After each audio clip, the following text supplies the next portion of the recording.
Quand Jésus prie, Dieu l'exauce. Et Jésus prie pour toi. Alors, s'il y avait des inquiétudes, elles n'ont plus de raison d'exister. Il y a une parole qui va beaucoup revenir dans ce que je vais dire tout à l'heure. Cette parole, c'est « J'ai prié pour toi ». Alléluia. Quand on entend une telle parole, ça réjouit le cœur. J'ai prié pour toi. Il y avait ceci, il y avait ceci, il y avait tel danger, il y avait tel obstacle, il y avait telle difficulté. Mais j'ai prié pour toi. Alléluia. Vous savez qui a dit ces paroles? C'est Jésus. C'est Jésus. C'est Jésus qui a dit, j'ai prié pour toi. Et c'est tellement merveilleux de savoir que Jésus prie. Et Jésus prie pour ceux qui sont entrés en relation avec Dieu. Jésus prie pour ceux que Dieu lui a confiés. Vous savez, en matière de prière, nous avons parlé d'Abraham, nous avons parlé de Moïse, nous avons parlé de Daniel, nous avons parlé de Anne. Mais Jésus, c'est une autre dimension. Alléluia. Quand on parle de prière, Jésus est dans une autre dimension. Et nous voulons ce matin, au travers de sa parole, au travers de l'exemple qu'il a laissé, comprendre. Quand Jésus dit « J'ai prié pour toi », qu'est-ce que ça signifie? Qu'est-ce que ça engage? Qu'est-ce que ça change? Nous voulons que Dieu se révèle à chacun de nous ce matin. Parce que cette phrase n'est pas composée au passé. La Bible dit que Christ intercède. Il est auprès du Père et il intercède. Donc, tu es entré en relation avec Dieu. Jésus prie pour toi. Alléluia. Qu'est-ce que ça signifie? Qu'est-ce que ça change? C'est ce que nous allons voir ce matin. Nous poursuivons notre série intitulée « Hommes et femmes de prière ». Notre thème de ce matin, c'est « Quand Jésus prie ». Quand Jésus prie, qu'est-ce qui se passe? Qu'est-ce qui change? Alléluia. Notre texte est tiré de Luc chapitre 22, les versets 31 à 34. Luc chapitre 22, les versets 31 à 34. Si vous avez trouvé, nous allons faire la lecture. Je lis le verset 31. Le Seigneur dit, Simon, Simon. Et je fais une pause. Chez les Juifs, quand on dit deux fois le nom comme ça, ça a une signification. S'il avait dit Simon et puis il parlait après, ça n'allait pas avoir la même signification que Simon. Simon. On a un Simon parmi nous, hein, on dirait. Que Dieu bénisse les Simons qui sont au milieu de nous. Simon, Simon. C'est pour dire que tu es cher à mon cœur. Je veux te dire quelque chose de précieux. C'est comme ça chez les Juifs.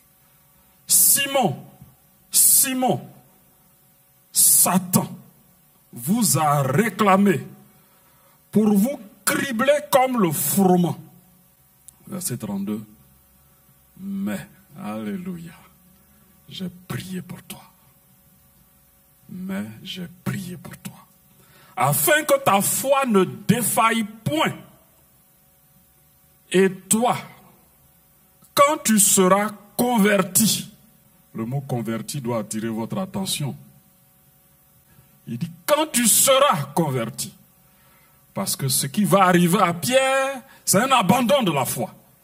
Donc quand tu vas revenir à la foi, alléluia, quand tu seras converti, affermis tes frères.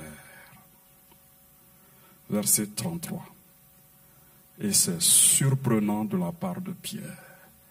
Jésus dit des paroles profondes qui ont besoin d'être vraiment méditées sérieusement, prises au sérieux. C'est-à-dire, tu entends de telles paroles, tu as envie de te cacher pour aller chercher Dieu quelque part seul, parce que c'est trop grave ce que Jésus dit. Seigneur lui dit, Pierre, je suis prêt à aller avec toi et en prison et à la mort. En fait, c'est tellement désinvolte ce qu'il dit. Jésus dit, ça va chauffer. Pierre dit, non, moi, ça va bien, ça ne va pas chauffer avec moi. Là, je suis toujours avec toi. Rien ne va m'arriver. Ce n'est pas la peine de t'inquiéter. Si Jésus dit, il y a des rêves.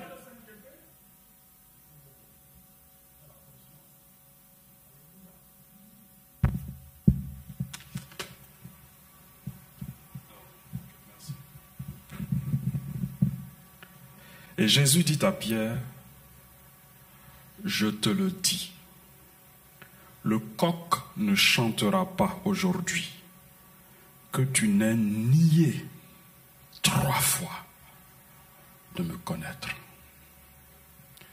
Voilà, les mots du Seigneur.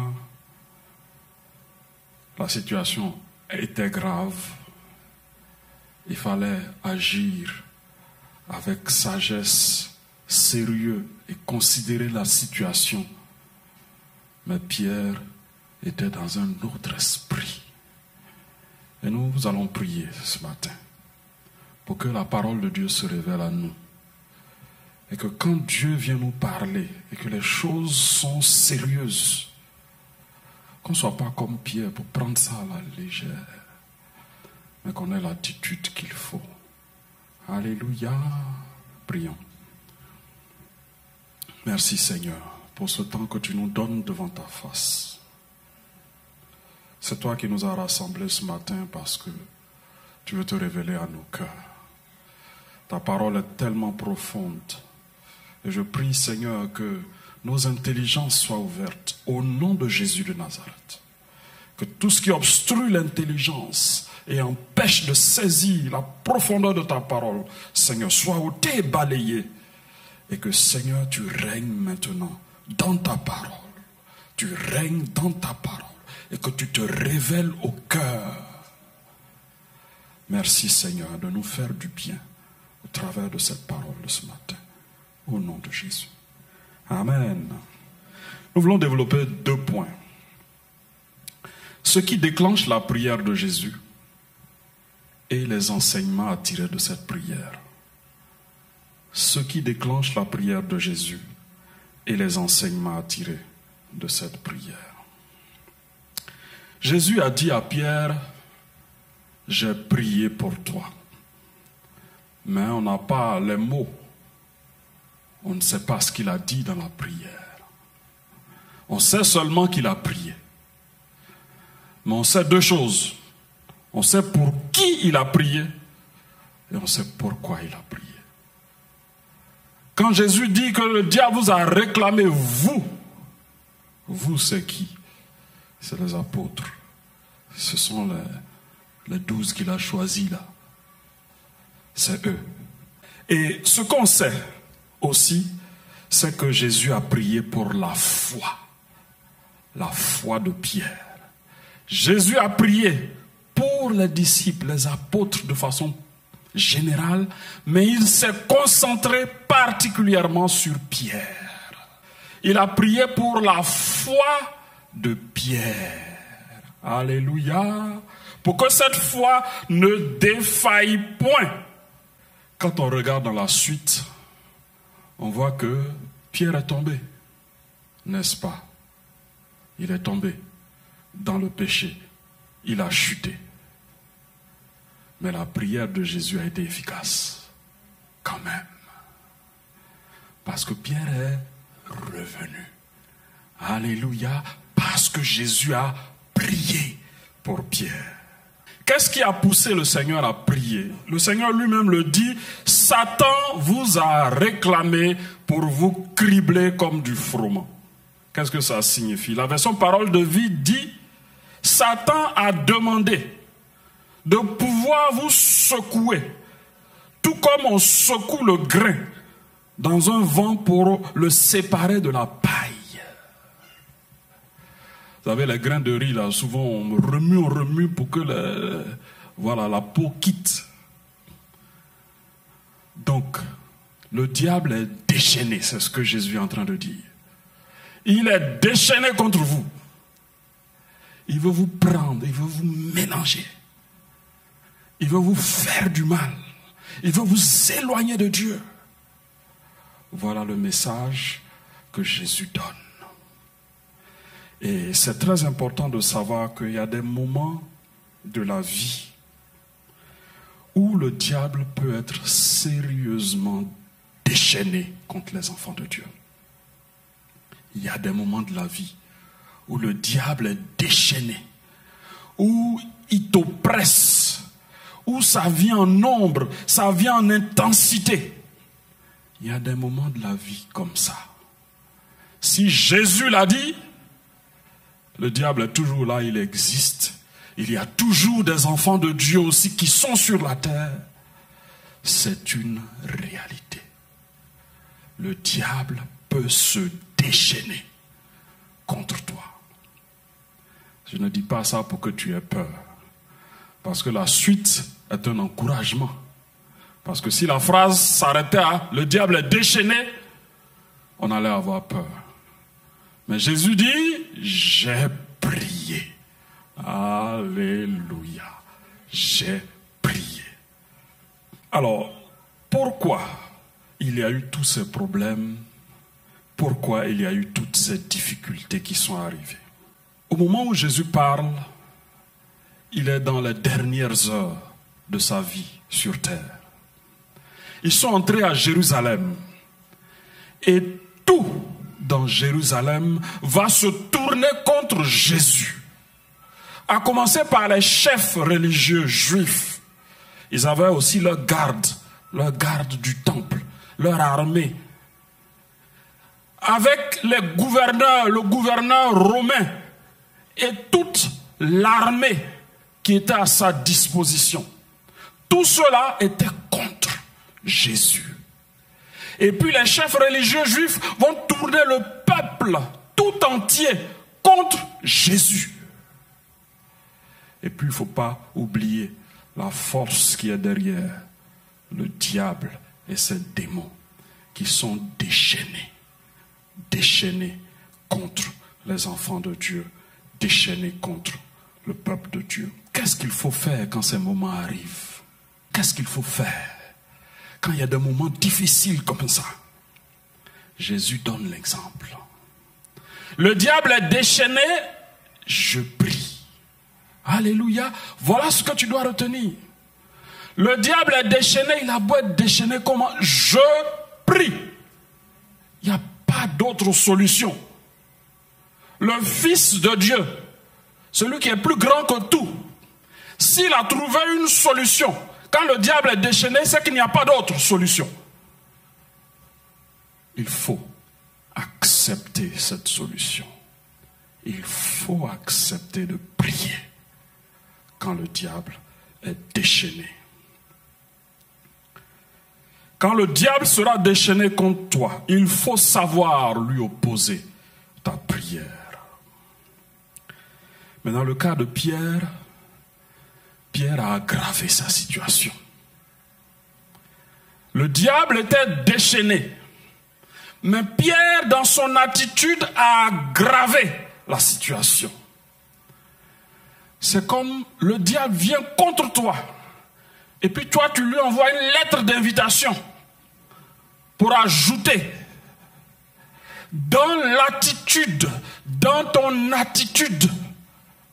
C'est dans ton attitude que les choses vont, on va dire, se déterminer. Quelle est l'attitude que tu as? Et Pierre a eu la mauvaise attitude. Pierre était devenu incontrôlable. Pierre était devenu incontrôlable aux dernières heures du ministère de Jésus sur terre. Pierre était devenu incontrôlable. Le diable est contre vous. Et puis toi, tu as une attitude qui l'invite. Tu as une attitude qui fait même qu'il va venir plus vite. Attention, attention. Alors Jésus entrait à Jérusalem, c'était les dernières heures de son ministère. Il entrait pour mourir à Jérusalem. Et les disciples pensaient qu'il entrait pour être couronné roi à Jérusalem. Jésus entrait pour mourir à Jérusalem. Il les avait avertis. Il les avait prévenus à plusieurs reprises. Mais eux, ils pensaient que Jésus allait être couronné. Qu'ils allaient être des ministres auprès de Jésus. Dès qu'ils sont arrivés à Jérusalem, tout ce qu'il y a eu de positif, c'est l'entrée triomphale. Et après, tout s'est retourné contre eux. Mais eux, ils étaient encore dans les calculs. Pierre n'a pas eu la bonne attitude. Pierre s'est opposé. Si tu ne sais pas accorder ton attitude à tes circonstances, tu ouvres beaucoup de portes dans ta vie. Si tu ne sais pas accorder ton attitude à tes circonstances, et si la circonstance, c'est le diable qui est déchaîné, si tu ne sais pas opposer la prière, ça peut devenir grave. Heureusement que Jésus a prié. Alléluia. Heureusement que Jésus a prié. Pierre était surexcité. Le maître donnait l'exemple en disant il faut prier, en disant il faut chercher Dieu. Mais il était surexcité. Surexcité. Quand Jésus dit je vais aller mourir, c'est Pierre qui se lève à Dieu ne plaise. Quand Jésus dit je vais vous essuyer les pieds, c'est Pierre qui dit non, moi mes pieds, tu ne essuieras pas mes pieds. Il s'est opposé à Jésus. Quand tu es dans une situation qui est déjà compliquée, et puis tu ajoutes à ça la désobéissance, le diable te cherche. Et toi, tu ajoutes à ça la désobéissance. Tu ajoutes la désobéissance. Tu aggraves la situation. Tu aggraves la situation. Quand il faut penser et méditer, toi, tu n'es pas dans penser et méditer. Tu veux régner, tu es euphorique. Quand il faut s'humilier, toi, tu élèves ton cœur. Et pour t'opposer même à Jésus, qui est ton maître, à qui Dieu parle, qui sait tout. Faisons attention, enfants de Dieu. Faisons attention.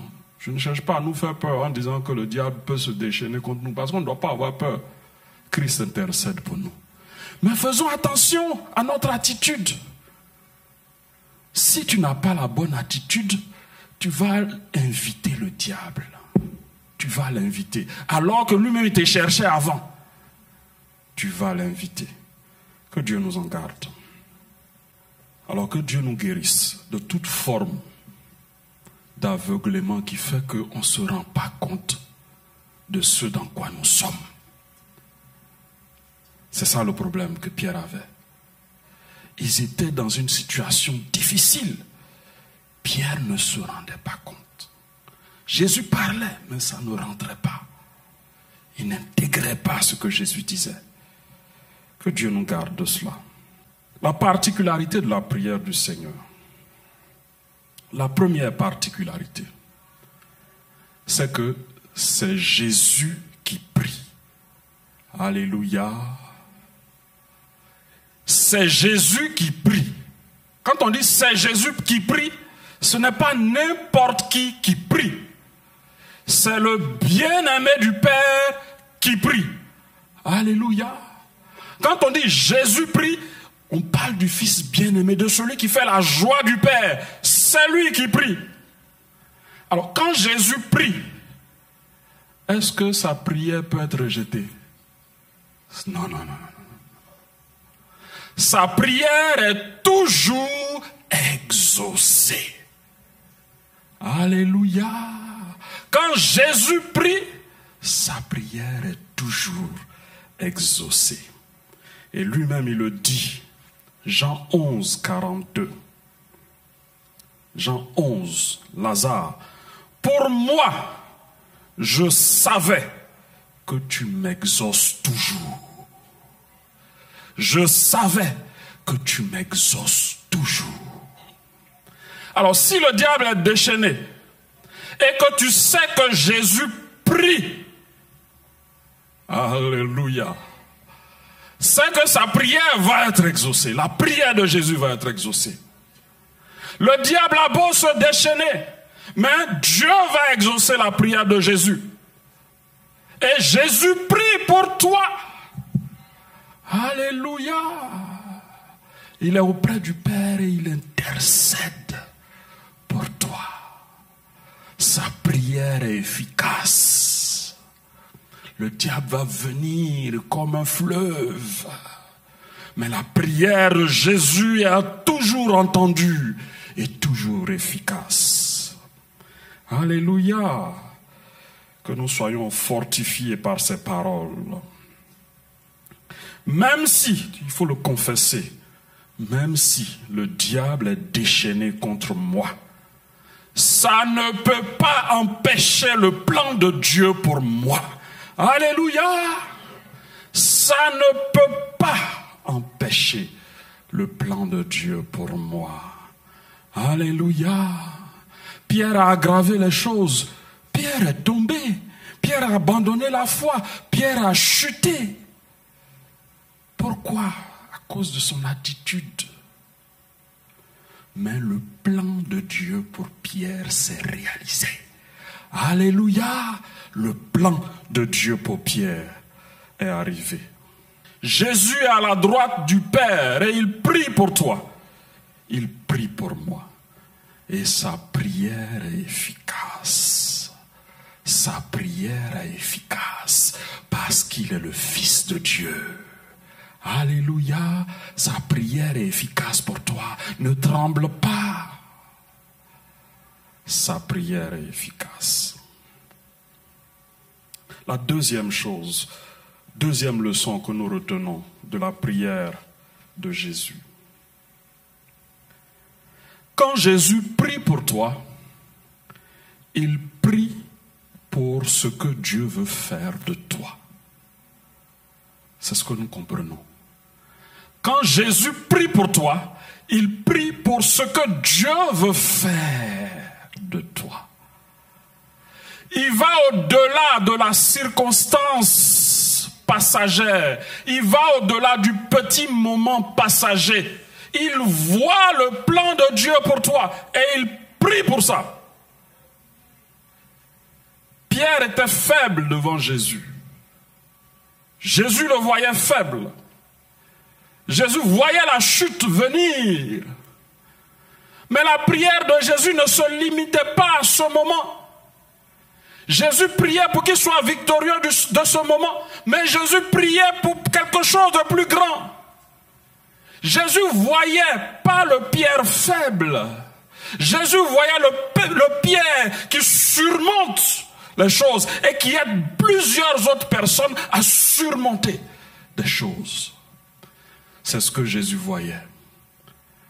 Quand Jésus prie pour toi, il ne pense pas à ta situation. Je n'ai pas d'argent, je n'ai pas de travail, je lutte avec tel problème. Jésus ne se limite pas à ça. Il regarde le plan de Dieu pour toi et il prie pour que ça arrive. Alléluia. C'est comme ça que tu dois voir et considérer les choses. Quand tu es dans un problème, en général, c'est comme tu as la tête sous l'eau, tu ne vois rien d'autre que le problème. Tu ne vois rien d'autre que ça. Comment je vais faire pour en sortir? D'où va venir la solution? Mais Dieu, là, lui, il dépasse ça. Il dépasse ça. Il dépasse le contexte présent. Il voit ce qu'il va faire de toi au travers de cette situation. Il voit l'homme qui va faire de toi au travers de cette situation. Alors quand il prie, il intègre ça. Alléluia. Il intègre ces choses. Quand Dieu nous regarde, il regarde au produit fini. Il ne regarde pas au produit qui n'est pas encore prêt. Parce que nos vies sont des chantiers. Hein? Il y a beaucoup de travaux. Hein? Regarde ta vie. Est-ce que tu vois les travaux que Dieu doit faire dans ta vie? Il y a beaucoup de chantiers. Mais Jésus, quand il prie pour toi, il voit la maison finie. Il voit le résultat fini qui fait sa joie. Alléluia. C'est comme ça qu'il allait à la croix. Il pouvait regarder aux circonstances difficiles, aux humiliations des hommes et dire non, je ne veux pas aller. Mais il regarde le produit fini de l'œuvre de la croix. Il regarde ton nom écrit dans le livre de vie et ça lui donne de la joie. Alléluia. Dieu, c'est comme ça qu'il travaille. Quand il te voit, il t'appelle par le nom de ce que tu vas devenir. Alléluia. Dieu a rencontré Gédéon. Et Dieu l'a appelé comment? Vaillant. Vaillant héros. Il ne l'était pas encore. Mais Dieu voyait ce qu'il allait faire de lui. Alléluia. Quand Dieu a vu Anne venir dans le temple supplier, crier, je n'ai pas d'enfant, je suis méprisé. Dieu ne voyait pas juste la situation. Il voyait la glorieuse femme qu'il allait faire d'elle. Une femme qui allait porter un enfant qui allait être une bénédiction pour tout Israël. Dieu, que c'est comme ça qu'il fonctionne. Hein? Donc toi-même, apprends aussi à lever les yeux un peu. Voilà, ne sois pas enfermé. Mon problème, mon problème, mon problème. Mais Dieu veut faire quoi de ma vie? C'est ça qui est important. Qu'est-ce que Dieu veut faire de ma vie? Quel est le plan de Dieu pour moi? Quel est l'homme qu'il veut faire de moi? Ouvre ton esprit à ça. Et puis tu vas comprendre que le petit problème d'aujourd'hui a un rôle à jouer dans l'homme, la femme que tu vas devenir demain. Ce petit problème, Dieu l'a suscité pour ajouter quelque chose à l'homme que tu vas être demain, à la femme que tu vas être demain. Alléluia. Quand Jésus prie, Dieu l'exauce. Alléluia. Quand Jésus prie, il ne s'arrête pas au problème du moment. Il ne s'arrête pas au problème de l'instant. Il voit son plan sur ta vie. Les hommes ont décrété des choses sur ta vie. Peut-être. Mais Dieu, il a un plan pour ta vie. Ça va s'exécuter. Ça va s'exécuter. Dieu n'échoue pas. Jésus n'échoue pas dans ses prières. Et si c'est sûr qu'il est assis à la droite du Père au ciel, et si c'est sûr qu'il intercède, c'est sûr que son plan se réalisera pour toi.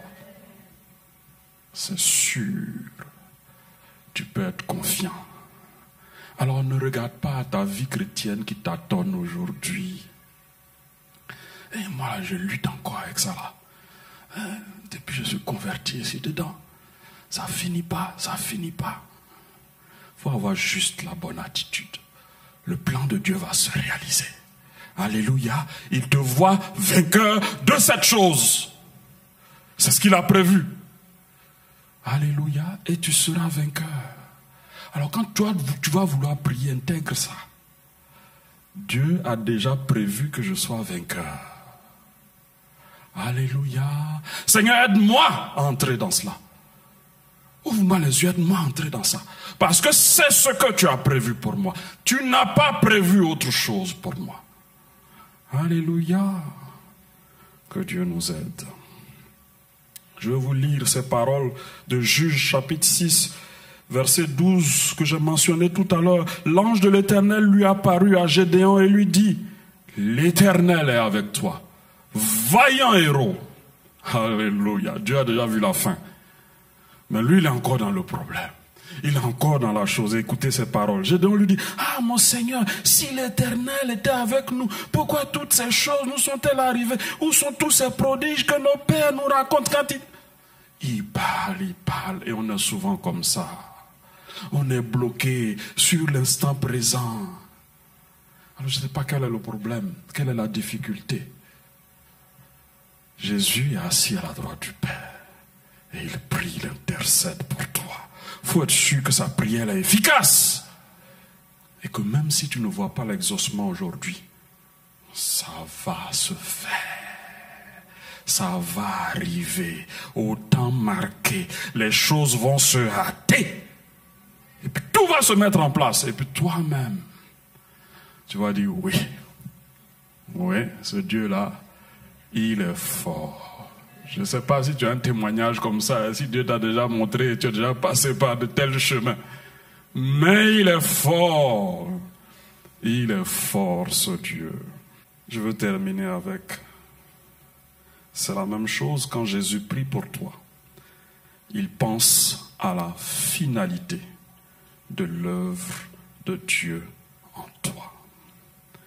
La finalité, c'est que tu le rejoignes au ciel, dans la gloire. Alléluia. C'est ça la finalité. La finalité, c'est pas seulement... Bon, le déblocage est venu. Ce qui bloquait ne bloque plus. L'exaucement est arrivé. Le plan de Dieu pour toi, là, c'est pas ça la finalité. Hein? La finalité, là, c'est que tu es auprès de lui. Alléluia. Toute l'éternité. Il ne t'a pas sauvé seulement pour te donner du travail. Il ne t'a pas sauvé seulement pour te donner un mari ou une femme. Il t'a sauvé pour t'avoir tous les jours dans ce tabernacle divin où tu peux être avec lui, le contempler, l'adorer. Quand Dieu prie, quand Jésus prie pour toi, c'est à ça qu'il pense, à la finalité. Tu dois être victorieux des épreuves. Il y a des choses qui vont te faire trébucher. Peut-être que tu peux tomber comme Pierre est tombé. Mais Jésus est efficace dans sa prière. Non, non, non. Ça n'aura pas raison de toi. Il faut le confesser. Ça n'aura pas raison de toi. Jésus aura raison de la situation en question. C'est ça la vérité de la parole de Dieu. Ta finalité, tu dois la rechercher. Si Dieu dit ta finalité, c'est que tu vas vivre avec lui dans l'éternité, et puis toi-même tu ne désires pas ça. C'est que vous êtes opposés. Lui il désire une chose pour toi, toi tu désires une autre. Non, non, non, non. Toi-même tu dois apprendre à désirer ça aussi. Et quand tu vas désirer ça, ça va formater ta prière. Pourquoi le Seigneur nous a donné notre Père qui est aux cieux, que ton nom soit sanctifié, que ton règne vienne. Pourquoi il a mis ça dans cette prière? Parce que tu dois désirer aussi le règne de Dieu. Le règne de Dieu, il est présentement dans ton cœur. Parce que tu as accepté Jésus comme Seigneur. Bon, tu luttes un peu de temps en temps, parce que quand Jésus dit une chose, après tu dis une autre. Mais le règne de Dieu est installé dans ton cœur. Mais le règne de Dieu n'est pas encore installé aux yeux de tous les hommes. Jésus n'est pas le Seigneur de tous les hommes. On l'a chanté tout à l'heure dans ce cantique. Il y a un temps qui va arriver où tous les peuples vont dire tu es Seigneur. Ce temps va arriver. Ce règne va arriver. Tu dois désirer, c'est ça la finalité. Tout ne va pas s'arrêter à j'ai eu une belle carrière. Tout ne va pas s'arrêter à j'ai eu 3 enfants, j'ai eu 10 enfants. Tout ne va pas s'arrêter à j'ai eu une promotion. Non, Jésus revient pour installer son règne. Et il va installer son règne sur terre pendant 1000 ans. Et il va régner avec ceux qui ont été persévérants dans la foi. Ça fait partie de ce que tu attends, n'est-ce pas? Ça doit faire partie de ce que tu attends. Quand Jésus prie, Dieu l'exauce. Et Jésus prie pour toi. Alors, s'il y avait des inquiétudes, elles n'ont plus de raison d'exister. Alléluia. Le diable te fatigue avec l'inquiétude. Il faut dire Jésus est vainqueur. Il intercède pour moi. Moi-même, je vais apprendre à prier. Mais même quand je n'y arrive pas, j'ai un soutien plus grand. Le Fils de Dieu intercède